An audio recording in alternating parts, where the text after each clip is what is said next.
I'm Lee Smith, and welcome to Words That Matter, our debut show. And we couldn't have a more wonderful guest today. This is a friend, this is a colleague, this is someone, this is a hero. I wrote my book, Plot Against the President. That was a book about, wasn't just a book about deep state corruption. It was a book about American heroes. Jack Langer, Damon Nelson, a full cast of great Americans who stood up and uncovered the biggest political scandal in U.S. history.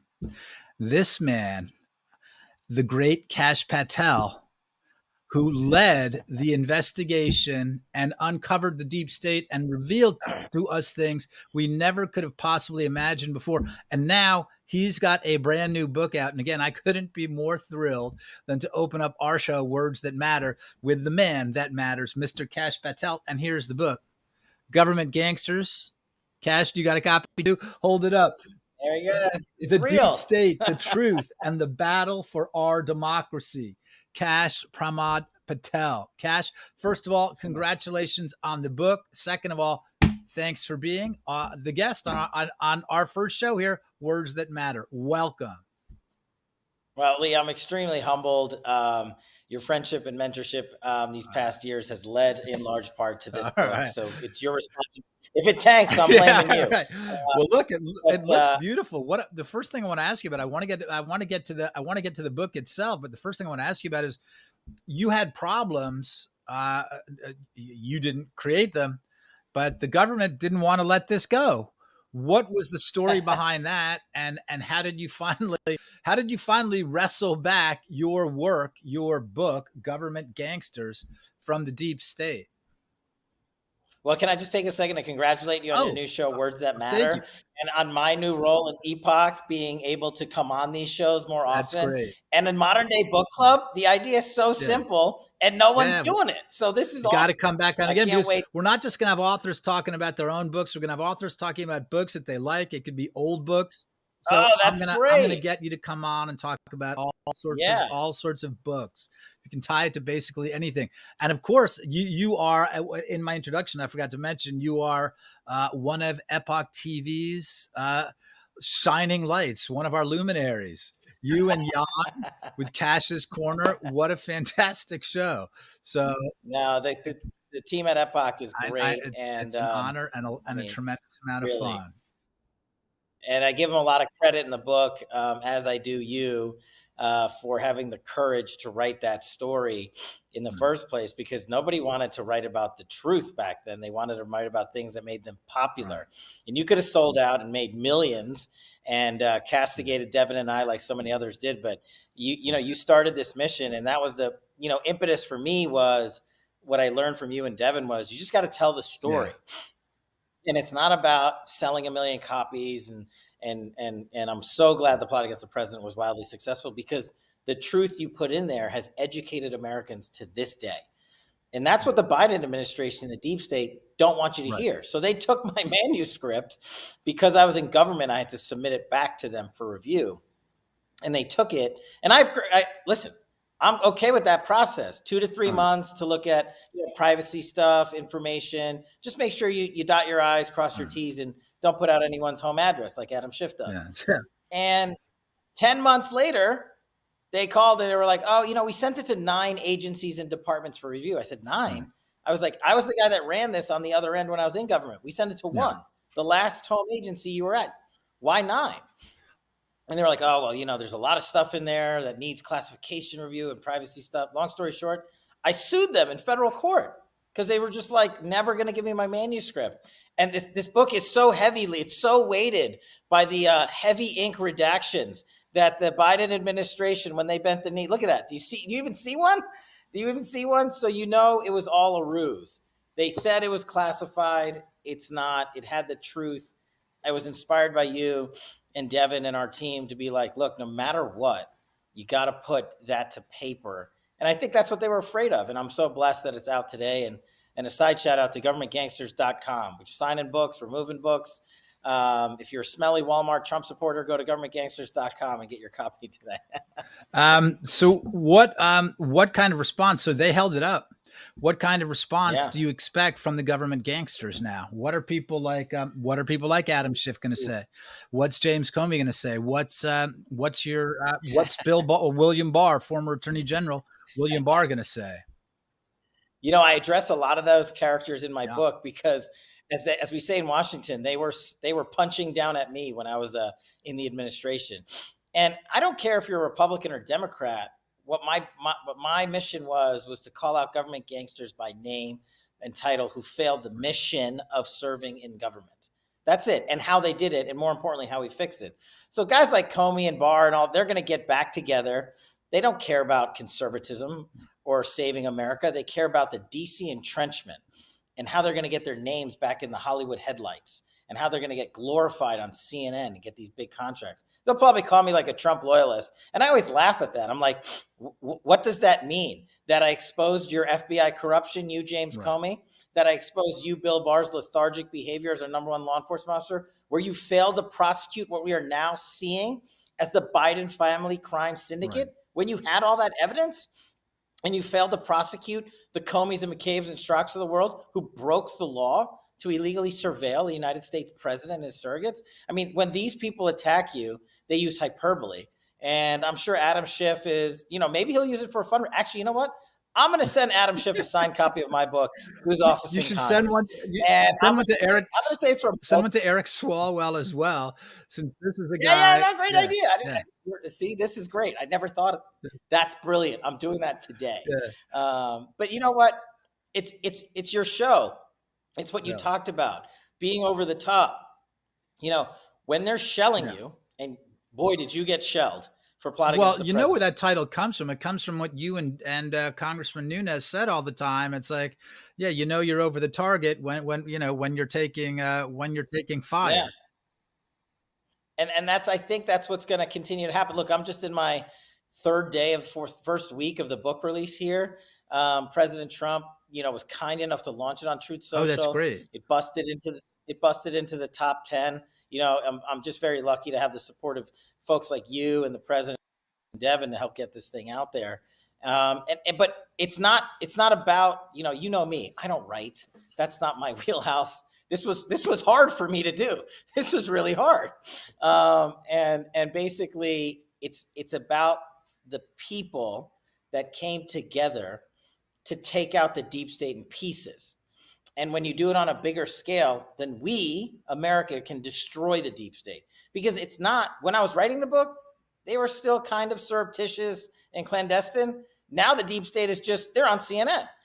They're wide open. They don't care because it's the get Trump ethos that they think is constitutional, and they use it to break the law. Look, they surveilled me when I was Devin's staffer. We didn't find out for 4 years, but I had to file a federal lawsuit last week against Director Wray, the FBI, DOJ, Rod Rosenstein. Republicans actually came after us because we were exposing their corruption and illegally surveilled us. Senior staffers in Congress.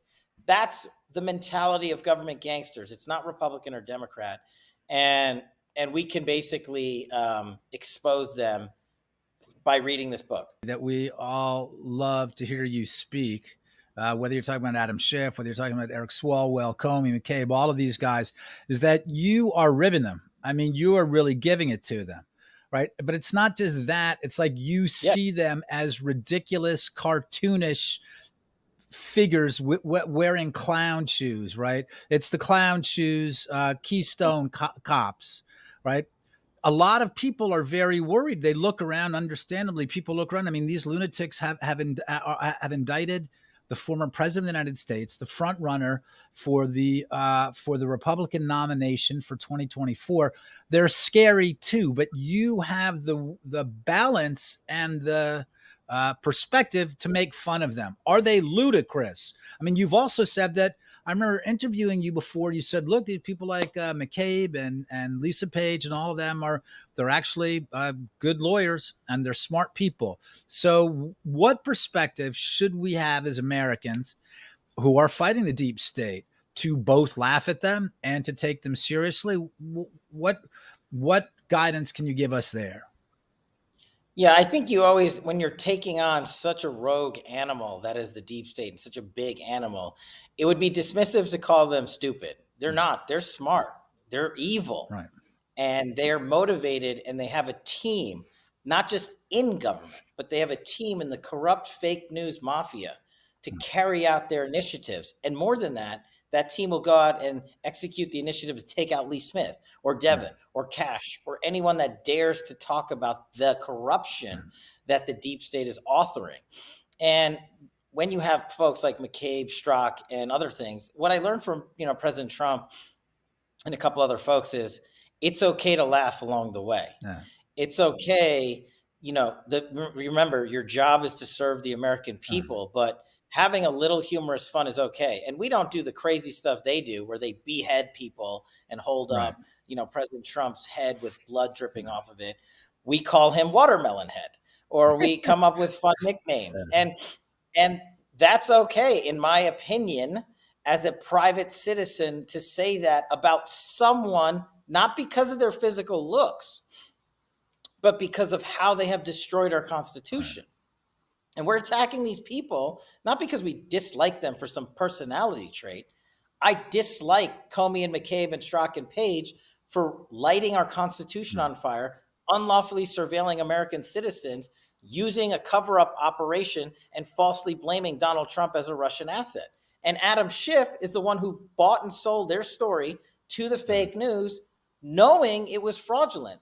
So when we call them the lovers, or when we call, I don't even think we have a name for Comey or McCabe. We probably should come up with one. Good idea. We'll call them the two twins of idiocy. Yeah. But when you have these people, it helps to highlight them in a way that translates. Because look, FISA, I mean, there's like 0.02% of the world that knows what FISA is, and they're not supposed to. So you got to be able to translate it. So I don't mind doing it for people who are deserving of it. When we call Swalwell Fang Fang, you know what people think of? Yeah. It has nothing to do with denigrating Chinese Americans. It has everything to do with selling our state secrets, either for money or otherwise, to a CCP spy while this man is on the House Intelligence Committee. I mean, just think about that story. What if that were Devin Nunes? Or somebody else on the Republican side is being chauffeured around by a CCP minion, that they would put him in prison. And Eric Swalwell comes out and says, "Oh, the FBI exonerated me." No, they didn't.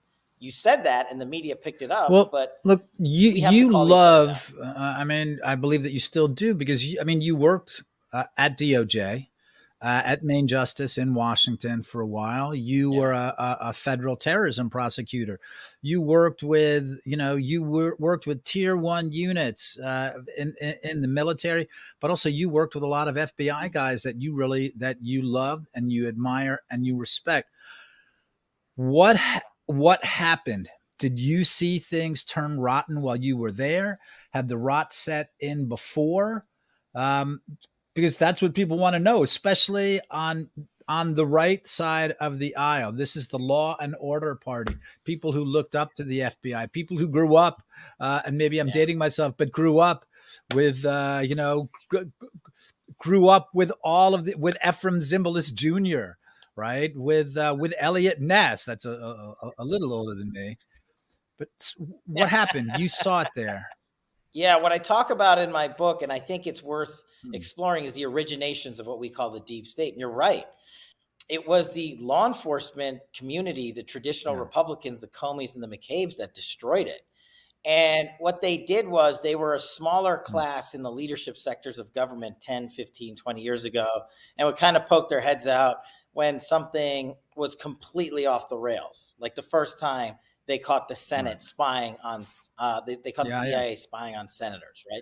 You remember that? You remember rendition, things like that. But what happened was there was a catalyst, a unifying moment for these actors entrenched, be it FBI, DOJ, DOD, CIA, NSA, AG, whatever. Donald Trump walking down the escalator. Right. I still don't know the exact reason, Lee. I can't tell you what it is. But their universal hatred of this guy, and as he inched closer to the presidency, and once he got elected, they completely lost it. And Now we know they had started the campaign to take him out at least a year and a half before he ever got to the White House with the Russiagate narrative. And you can't do it alone. So they were able to claw together the Priestaps and Strocks and everybody else of the world. And we saw that metastasize once Donald Trump took the presidency in the form of Mark Esper, Gina Haspel, Nakasone, Mark Milley. And I don't just mean the cabinet folks. And I list them by name and title in the book, like 80 to 100 of them. And what they did was they failed to get Trump before he got to the White House. And then once he got there, you got the Charmellas of the world who are conjuring up a bogus impeachment based on information that was totally false. So yeah, right. It's Russiagate 27.0, whether it's Hunter Biden's laptop or the 51 Intel letter or the Biden, pay for play scheme or what have you. They are always looking up ways to rig presidential elections. That was a universal theme for them because Donald Trump has been their opponent. Now, I don't know what happens when Donald Trump is not the president anymore or doesn't win the next election. Maybe they shut off. But what we've learned is this entrenched class exists in too many places in government. This is one of the things that you and Devin and President Trump helped illuminate. What we want to pick up with, we got to cut away for less than a minute because the folks watching on Facebook or YouTube, we're inviting them to get the heck off of Facebook and YouTube and join us exclusively at Epoch TV. When we return, I want to talk about both the past and the future. I want to ask you, Kash, if this was going on before Donald Trump, and I want to ask, let's talk about the likelihood, I believe, of another Trump presidency. Will Donald Trump, will Kash Patel, will Devin Nunes be able to finally force the deep state back behind the gates of hell from whence it escaped? If you're watching on Facebook or YouTube, make the jump to Epoch TV exclusively. We'll be back in less than a minute. See you then. The center of corruption is the Department of Justice. Charles Grassley has been going after them, identifying how the FBI and DOJ withheld evidence from the American people, from Congress, for 6 years regarding Biden family corruption. Where is the rest of Congress? Senator Grassley, and joined by Chairman Comer, who's on the House side, they wrote a letter basically to the FBI and said, we are aware of the existence of a form that contains allegations regarding a bribery scheme involving Joe Biden himself. Then it turns out, hey, the document's real. They got it. There were 17 phone calls that the source had recorded involving Joe Biden or Hunter Biden talking about the bribery scheme. The FBI redacted that information to the American people. This is the FBI we're talking about. This is corruption of the president we're talking about. It's you get the documents, you get the witnesses, you get them under oath, you move forward. You don't play on their terms, you play on your terms.